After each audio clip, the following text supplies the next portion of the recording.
nalaman ko na hindi pala ako tunay na mahal ng GF ko.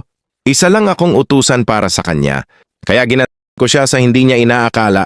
Dear Ate Vine, ang kwento kong ito ay hango sa aking karanasan. Sana ay mapulutan nyo ng aral.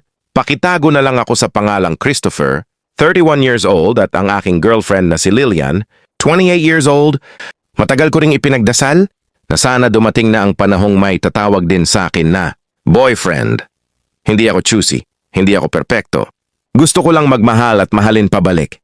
Kaya noong August, nang sa wakas ay nagka-girlfriend ako, pakiramdam ko sinagot na lahat ng manifestation ko, masaya ako. Kontento. Kahit simple lang, ramdam kong may dahilan na ulit akong ngumiti araw-araw. Habang papalapit ang Pasko, mas lalo akong nag-e-effort. Gusto kong maging present, maalaga at responsable. Kaya nung nag-request siya na magpagupit daw ako para new look, sa Christmas at New Year, hindi ako nagdalawang isip. Sinamahan ko pa siya sa mall kasi bibili raw siya ng mga regalo. Sa isip ko, normal lang yon. Couple kami. Ganon talaga. Pagdating namin sa barbershop, pumasok ako para magpagupit habang siya naman ay nagstay lang sa labas. Glass window lang ang pagitan namin kaya kita ko pa rin siya. Napansin kong may kachat siya at panay ang ngiti. Hindi ko muna pinansin. Ayokong mag-isip ng masama. Ayokong sirain ang sarili kong saya. Hanggang sa natapos ang gupit ko. Tahimik akong lumabas, balak ko sanang gulatin siya. Excited pa nga ako. Gusto kong makita ang reaction niya sa bago kong itsura.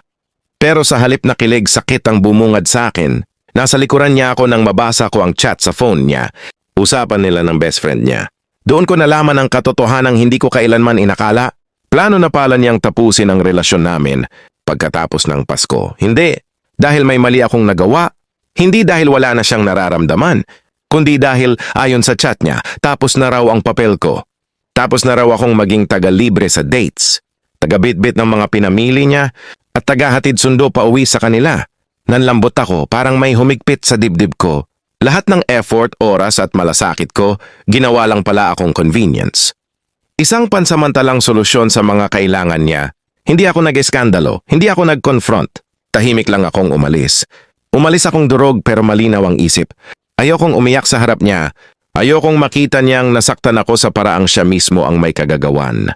Mga bandang 8:30 ng gabi, sunod-sunod na ang tawag at chat niya, hinahanap niya ako. Sabi niya wala na raw ako sa barbershop, gutom na raw siya, pagod na raw siya kaka-shopping. Gusto na raw niyang mag-dinner kami. Kailangan ko na raw siyang balikan kasi ang dami niyang bit-bit at hindi raw siya makaalis.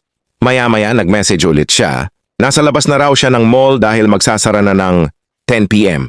Ang hindi niya alam, ang mall na, yun ay malayo sa bahay nila. Abutin ng 2 hanggang 3 oras ang biyahe, lalo na't Christmas rush. Alam ko kung anong mangyayari kung babalikan ko siya. Alam kong ako na naman ang sasalo. Ako na naman ang sasakripisyo. Pero doon ko na pinili ang sarili ko. Pag-uwi ko sa bahay, saka lang ako nag-reply. Sabi ko, unahan na kita makipag-break. Para wala na akong ililibre at ihahatid sundo na girlfriend. Pasundo ka na lang sa best friend mo.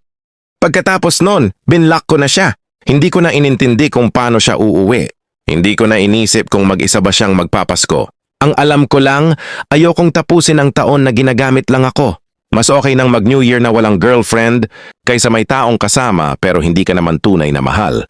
Mas okay nang mag-isa kaysa sunod-sunuran sa isang relasyon na ikaw lang ang nagbibigay. Sa wakas, natutunan kong piliin ang sarili ko. At kahit masakit, alam kong tama ang desisyong ginawa ko.